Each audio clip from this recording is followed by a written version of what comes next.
Hi అండి. మేమైతే నా లైఫ్లో మేము డబ్బులు ఎలా పోగొట్టుకున్నామో అయితే ఈ వీడియోలో తెలుసుకుంటామండి.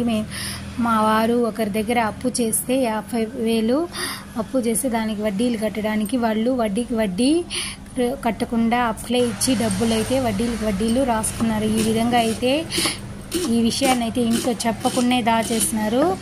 అట్లే వాళ్ళకైతే వడ్డీలకు ఒక 50 లక్షల వరకు అప్పు పెంచుకుంటూ వచ్చారు. ఇప్పుడు కూడా అయితే నోరు ఇప్పి ఇంట్లో చెప్పలేదండి. వాళ్ళు వడ్డీలు కట్టకపోయేసరికి వాళ్ళు వచ్చి అడిగితే కానీ మనకు తెలియదు అది పరిస్థితి. అందువల్ల అయితే మేము ఒక చేతిలో అయితే మోసపోయినాము. ఇప్పుడు మాకున్న సొత్తులు ఆస్తులు అమ్మితే కానీ మా అప్పులు అయితే తీరే మాదిరి లేదు.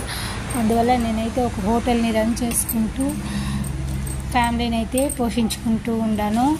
ఈ విధంగా ప్రతి ఒక్కరి జీవితంలో ఏదో ఒక సంఘటన అయితే ఎదురవుతూ ఉంటుంది. ఇలాంటప్పుడు గుండె ధైర్యంగా నిబ్బరంగా ఎదుర్కొని నిలబడాలి. ప్రతి ఒక్కరి జీవితంలోని ఏదో విధంగా డబ్బులు అయితే పోగొట్టుకుంటూ ఉంటారు. కొంతమంది అనారోగ్యపరంగా డబ్బులు మొత్తం పోగొట్టుకుంటారు. కొంతమంది ఇందులో అయితే తప్పంతా మా వారిదే అని చెప్తాను. పూర్తిగా మా వారి అజాగ్రత్త వల్లనే ఈ విధంగా అయితే జరిగింది.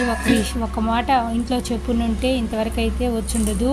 ఇప్పుడు డబ్బులంతా ఊరవుతునేసినాక మనం బాధపడి ఏడ్చినా మనకైతే తిరిగి రాదు. ఈ వీడియో వినాలి అంటే మన ఛానల్ని